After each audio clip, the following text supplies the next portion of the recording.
I'd like to apologise about the moustache. It's a bit dodgy at the minute, but growing That's out. fine. Looks good. Looking well. Cheers. Cheers. So we'll start with some quickfire questions, if you don't mind. Yeah. Firstly, favourite film? Favourite film? I watched one during lockdown called Get Out. I watched it with my missus, and it was one of the best ones I've ever seen, to be fair. So I'm going to go with that one because it's quite recent. Okay, nice. Yeah, that is a good film, to be fair. Favourite TV show? I'm sure you watched a few in lockdown as well.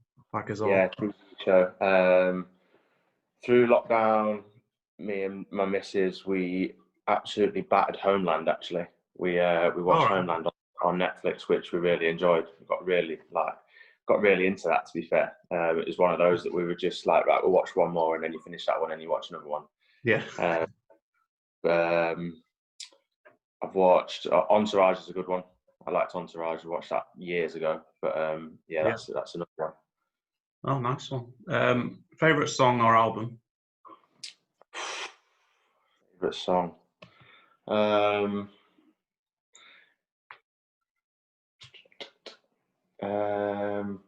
Album's got to be one of the Drake albums, I think, for me. I'm quite into like hip hop, R&B kind of thing. So I think any off his Take Care album, I'd say that was one of the better ones, I think. Yeah, that's a good shout. Dream job as a child? Professional footballer, as cliche as that is. I always ask that one. I keep meaning to change it because it's always the same answer. But, yeah, I think a lot of people would say the same. Yeah. Footballing hero? David Beckham. Oh, nice. Yeah. Not just because obviously he was a great player, but I think the way he carried himself off the pitch as well. I think for some reason I like that side as well. Just that you never really saw him or in the news for any kind of bad stuff really that much. So yeah. David Beckham for me. And then, what's your earliest memory of football?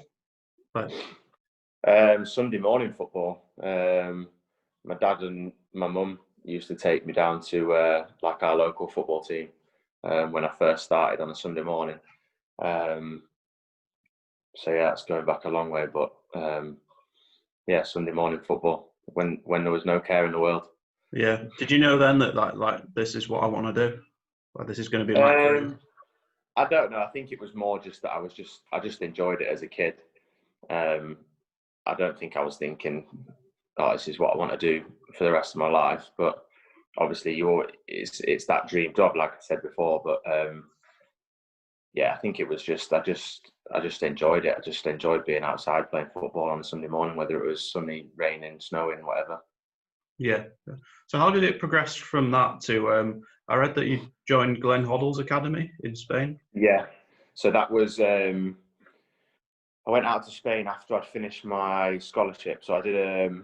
I signed for Nottingham Forest when I was 13, around that age, and then stayed there until I was 17. So I did like a 2-year scholarship from under 16 to under 18. So it was after that I went out to Spain. So I would have been like 18 I went out.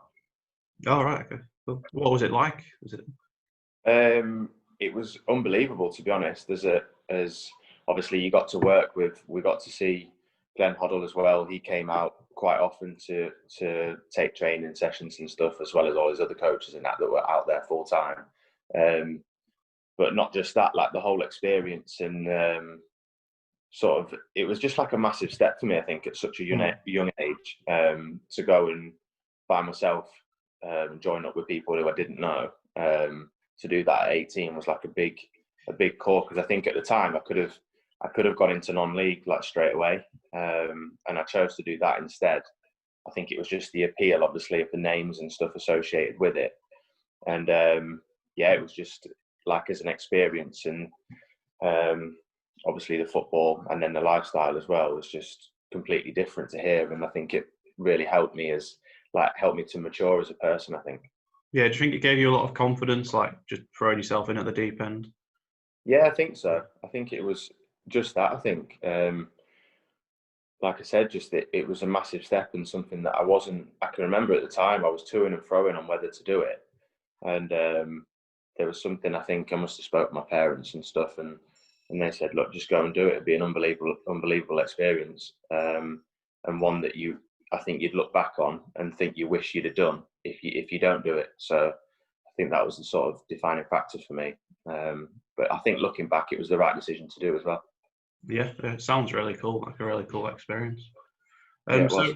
bringing it back to Harrogate Town, so you signed for the club a few years ago. Like, just what was the appeals for the club? And also, did you think you'd be sat as a League Two player a couple of years later? Well, the first question, I think the massive appeal for me was full-time football again. At the time I was at FC United, which was obviously part-time, so you're training Tuesday, Thursday evenings. I was working full-time. I was in primary schools teaching PE. So I was working full-time and then going training on a Tuesday and Thursday, or if we had a game on a Tuesday, that kind of thing. So it was long days and stuff, and it was always something in the back of my mind that I had the ambition to get back into, I think. Something that never really left me from playing full-time football to coming out of it. It was something that I always thought and looked towards getting back into. So I think when I met the gaffer, and it was quite straightforward, to be honest. I met the gaffer in Thurs once, in a Costa, I think it was, outside, just outside Bradford, and then I think the following week I signed. So it was really quite straightforward. But no, obviously with the club going full time at that point, I knew that they wanted to progress, and that was another factor for me coming. So I knew that the step to go full time was obviously to move up to the National League. But did I think in 3 years the club and me as a player would be in League Two? No, probably not. I think that's the honest answer. I think it's moved really quickly, but it's been unbelievable, and the journey's been unbelievable. So yeah, if I'm brutally honest, I wouldn't have, when I signed in the Conference North, I wouldn't think that in 3 years we'd have been in League Two now. Okay. Yeah, well, I guess it has been like a bit of a dreamland the last few seasons. Yeah. Obviously, everyone. That's what we all wanted to do that. It wasn't sort of, oh no, we don't want to go that far. It was no, we knew that we had the capability of doing it, but I mean, the way it's happened and how fast it's happened, I don't think anyone could have imagined it going that quickly. Yeah. You mentioned that you were a PE teacher for a time while you were playing at FC United. Was that hard? Like, going from a day job to then training to then playing at a weekend? Was it hard to stay motivated? Yeah, I think that's the hardest part about part-time football, is that you finish, obviously you start at whatever time in the morning, finish at 5, and then to get yourself motivated to go and train, to then get home. Obviously I lived in Bradford at the time. So I was then travelling, I was finishing work, travelling from Bradford over to Manchester, training, and then travelling back to Bradford. So there were really long days, to be fair. So yeah, it was definitely tough. And like I say, I think that's the toughest part about part-time football, is that you're going from a full-time job to then doing something else in the evening. And then obviously you have your home life as well. So you're not seeing your partner, and if you've got kids, you're not seeing them. And I think it takes its toll after a while, if you're having to travel as well to get to where you're playing. Do you think that made you stronger mentally as well? Because once you sign for Harrogate, you think, oh, I'm not going back to that. Like, I've got back probably. to it. Yeah, probably. It probably made me more. It might have driven me on a bit more, because it was right. Here's my chance, and if you take it, you might not have to go back to that. So yeah, I think you're probably right with that one. Yeah. So I was just wondering, how was the lockdown for you, and how did you keep yourself motivated throughout it all? I think it was hard for everybody. I mean, I struggled for the first, the initial start of it, really. The first few weeks, I felt like it was a few months rather than weeks. I think it was more the switch from your daily routine and what you were used to then having to completely change it to something brand new. And I think the massive change from that and not being able to do what you're used to doing and things like that, and it was obviously really restrictive. I think that was the hardest part for me. I mean, I tried to keep myself busy. I was using you were obviously allowed to go out to do one bit of exercise a day. So I was using that as a bit of an escape, really. I think going for like a run or whatever, just to clear your mind, things like that.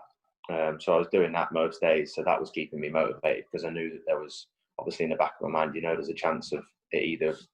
Obviously, at the start, you think, I don't know how long it's going to last. So is the season going to come back? And then it changed, and it was changing all the time. And then it was obviously the playoffs and stuff. So there was always a reason to carry on doing something and make sure that you're ticking over physically.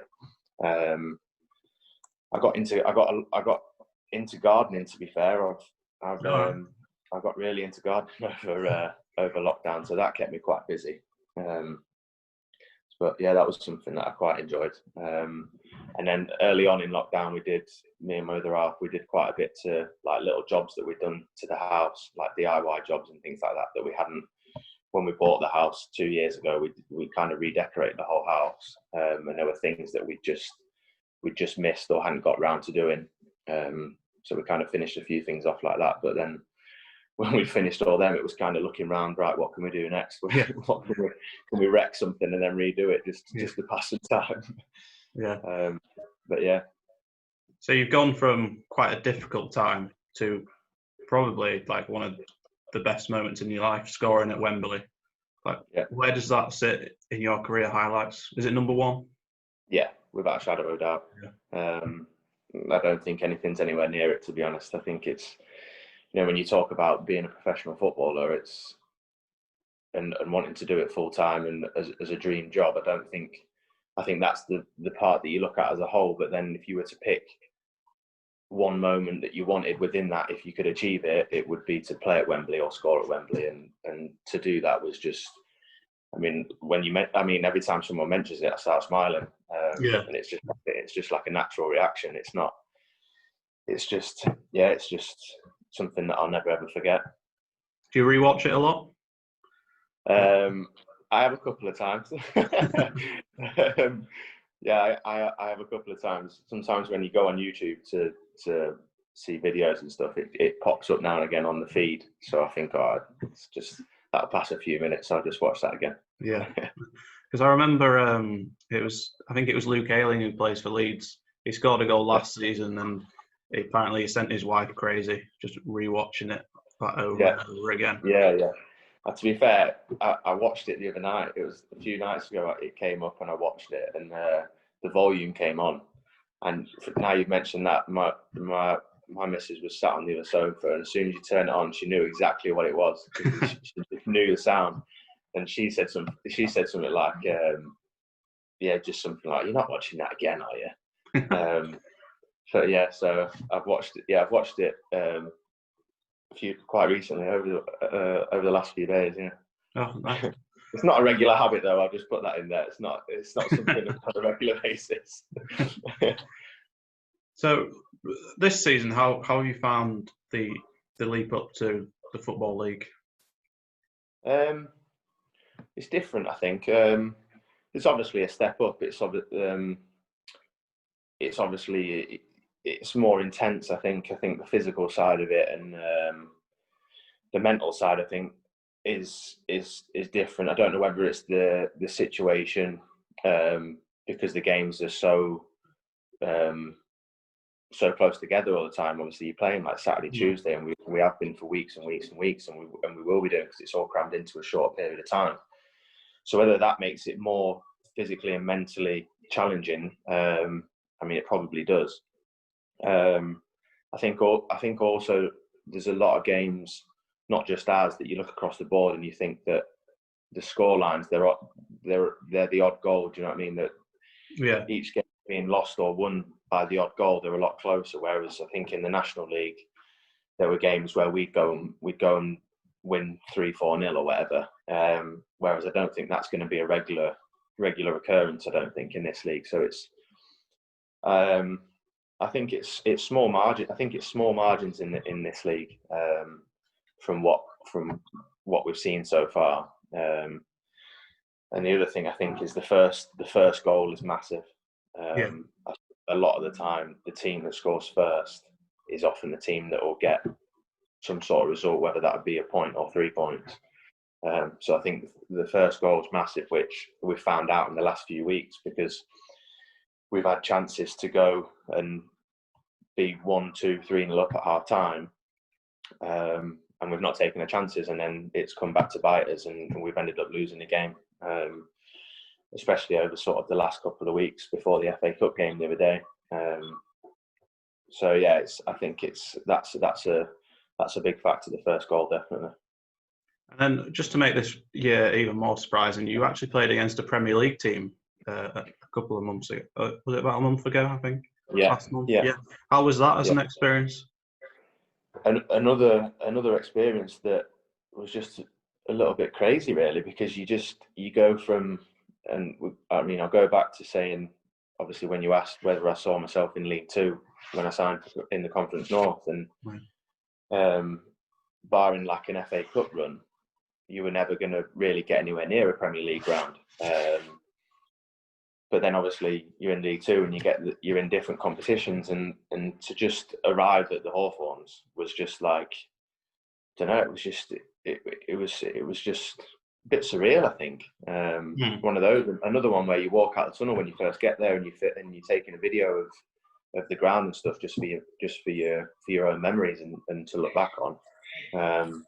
But yeah, just another experience that everyone will get to cherish, definitely. Yeah.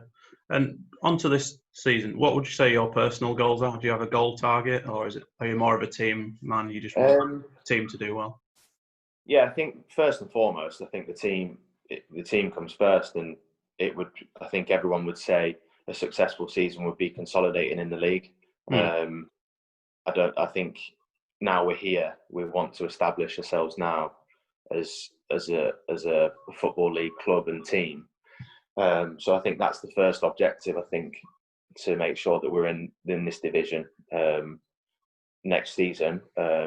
And then barring that, obviously, we'd like to be able to push on. And I think we've seen take the last few league games out of it. We started really, really well. And if we can sort of build momentum, I mean, it's such a long season. There's going to be all sorts that happen over the course of the season up until the summer. But if we can string some results together on a regular basis, I don't see why we can't be in the top half and going towards the playoffs. I think that's the ambition that everyone's got at the club, and everyone can feel. So yeah, I think if we go past trying to stay in the division to start with, I think it'd be something that we're all looking towards, is getting towards that top half and seeing what we can do. Personally, I spoke to the gaffer about it now and again on the odd occasion about like goals and targets for myself. And I think if you can hit in the position that I am, I think if you can hit kind of double figures for assists and goals in a season, you've had a really, really, really successful season. So if I can get somewhere towards that, that'd be what I'd be looking towards. But yeah, we'll see. Yeah, no, that sounds like that'd be amazing for a first season in the Football League. Yeah. So this might be a bit of a long-winded question, but so when Leicester won the league a couple of years ago, they kind of got a habit of winning games, and once you learn that art, you it does kind of become a habit, in my opinion. Do you think Harrogate over the last few years, you figured out how to win games, and that's how you've just gone on to just strength to strength, really? Yeah, I think you've said it there when you say we figured out how to win games.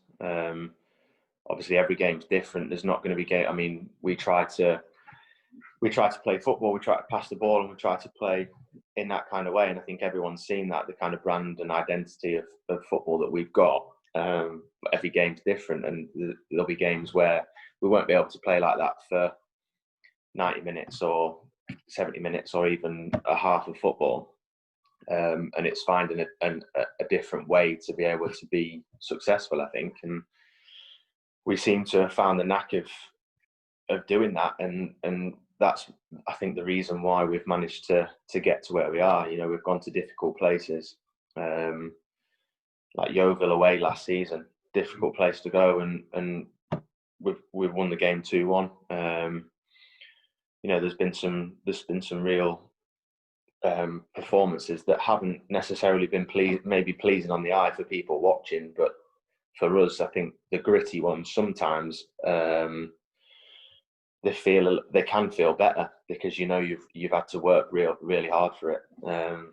So yeah, I think the way that we've been, and I think, to be fair, I think the credit goes to the gaffer and Thurs for the mentality that they've built around the place, and obviously that transcends into the players. So yeah, I think the way that we've managed to, like you say, find a way to win has become a real strong point for us. Yeah. And then just to finish things off, do you have any plans for after your playing career? Is it maybe coach, manager, or something completely different? I'll be honest, I'm not 100% sure yet. I went to university when I was 20. So when I came back from Spain, I went to Loughborough University and did a sports science degree. Oh, right. So I've got that as a qualification. So it'll definitely be something to do in sport. Did have a joke with my missus that I'd go into gardening during lockdown when I got into that. But whether I do that or not, I don't know. I'm looking at the weather now thinking, do I really fancy being on my hands and knees in the garden when it's like this? But yeah.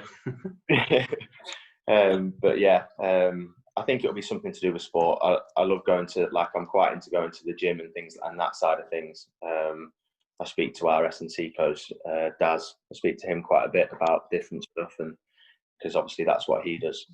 So I'm seeing whether that's an avenue that I'd go down. I'm not sure, but hopefully I've got a few more years to decide yet. So, but it's something that I am starting to think about now. To be fair, now my age is starting to get a little bit higher.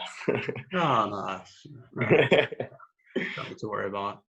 Well, thank you for talking to me, George. It's been no problem. Been really interesting, and best of luck for the rest of the season. Thank you very much.